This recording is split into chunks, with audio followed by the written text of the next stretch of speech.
सांप पकड़ा उनका बोले क्या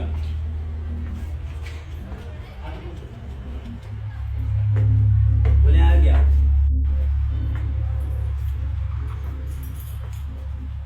डॉक्टर कोई इलाज नहीं हुआ डॉक्टर साहब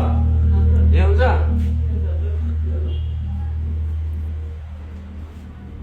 नमस्ते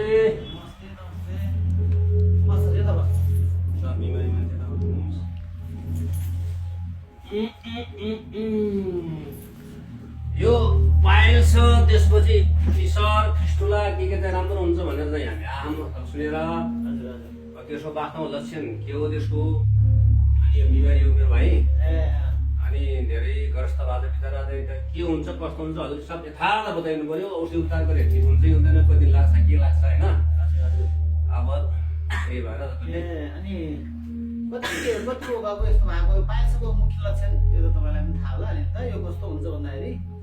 हाम्रो यो कञ्चन आयुर्वेदमा हामीले लामो समयदेखि पाइल्सको उपचार गरिराखेका छौँ तपाईँलाई थाहा पनि होला अनि अहिले मुख्य समय दिशा गर्ने घरमा मासुहरूका डल्लाहरू आउने रगत बग्ने दुख्ने पोल्ने हुन्छ यो पाइल्समा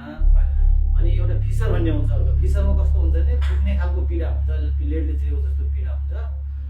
अनि फिस्टुला भन्ने फेरि दिशा गर्ने साइडमा पिलो उठ्ने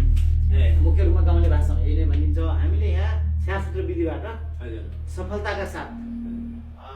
उपचार गर्छौँ यसको खास खर्च पनि धेरै लाग्दैन न्यूनतम खर्चमा सरकारी रेटमै नै हामीले उपचार गरिराखेका छौँ अनि त्यो भए हुनाले ठिक भइहाल्छ एक हप्ता दिनमा अब अपरेसनै गर्नुपर्ने छ्यासूत्र विधि गरे पनि एक हप्तामा तपाईँ क्लियर हुन्छ अनि हामी खाना खाएर आउँदा हुन्छ कि नखाएर खाली खाना खाएर आउँदा राम्रो अलिकति हल्का सानो बलरको टेस्ट गर्नुपर्छ हामीले आगोबाट बाल्ने उपचार हो छ्यासूत्र भने त्यो गरेर एक हप्तामा पुनः नगरिने कम खर्चिलो र फेरि पटक पटक नहुने खालको तरिकाले हामीले उपचार सफलताका साथ गरिरहेका छौँ। अनि यो के अरे कञ्चन आयुर्वेद क्लिनिक तुलसीपुर दाङ जेसी चौकभन्दा पश्चिमतिर छ यहाँहरूलाई र अरू यहाँहरूका कोही आफन्तहरूलाई त्यस्तो भयो फेरि पठाइदिनु होला भन्ने म यो कुरा सुनेर राम्रो छ खुसी लाग्यो हजुर अब हामी कहिले भोलि पर्सि अब भोलि अहिले आज बिदा पनि छ बेतमलाई जानु छ अहिले एकछिन हुन त हामी 24 घण्टा सेवा दिइरहेको छौँ अब भोलि आज ब्लड टेस्ट गराउनुहोस् म यहाँ लेखिदिन्छु हजुर ब्लड टेस्ट गराएर भोलि